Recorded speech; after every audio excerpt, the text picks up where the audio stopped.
নমস্কার বন্ধুরা, চলে এসেছি আরও একটা নতুন রান্নার ভিডিও নিয়ে আপনাদের সামনে।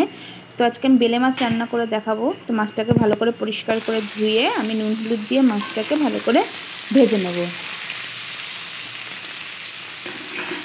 একটু ভাজা ভাজা সবকটা মাছ একটু ভেজে নিয়ে আমি সাইড করে রেখেছি। এবার ওই মাছ ভাজা তেলের মধ্যেই দিয়ে দেবো কালো জিরে ফোড়ন। এই মাছটা খুব টেস্টি বন্ধুরা, একবার অবশ্যই রান্না করে দেখবেন। তো কালো জিরে ফোড়ন দিয়ে আমি ওর মধ্যে দিয়ে দিয়েছি দুটো কাঁচা লঙ্কা আর দিয়ে দেবো কুচিয়ে রাখা পেঁয়াজ। মাছটা আমি খুব ঝোল বানাবো না, একটু শুকনো শুকনোই রান্না করব, যেহেতু ঝাল বানাবো সেই জন্য। তো পেঁয়াজটা একটু ভাজা ভাজা হলে আমি এর মধ্যে দিয়ে দিয়েছি কেটে রাখা টমেটো। টমেটো দিলে একটু টক মিষ্টি ব্যাপারটা হয়, খুব ভালো লাগে।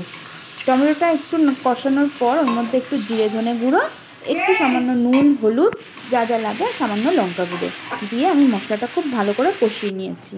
মশলা কষানোর পর দিয়ে দিয়েছি সামান্য জল, আর জলটা ফুটে উঠলেই আমি এর মধ্যে ভেজে রাখা মাছগুলো দিয়ে দেবো।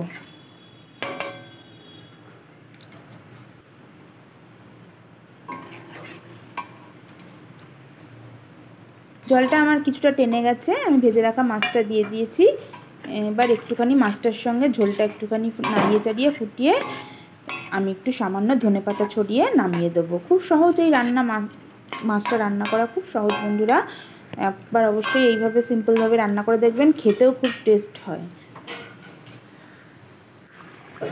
তো মাছটা ফুটে উঠেছে, আমি দিয়ে দিয়েছি এর মধ্যে ধনেপাতা দিলে ধনেপাতার ফ্লেভারটা এর মধ্যে খুব ভালো লাগে।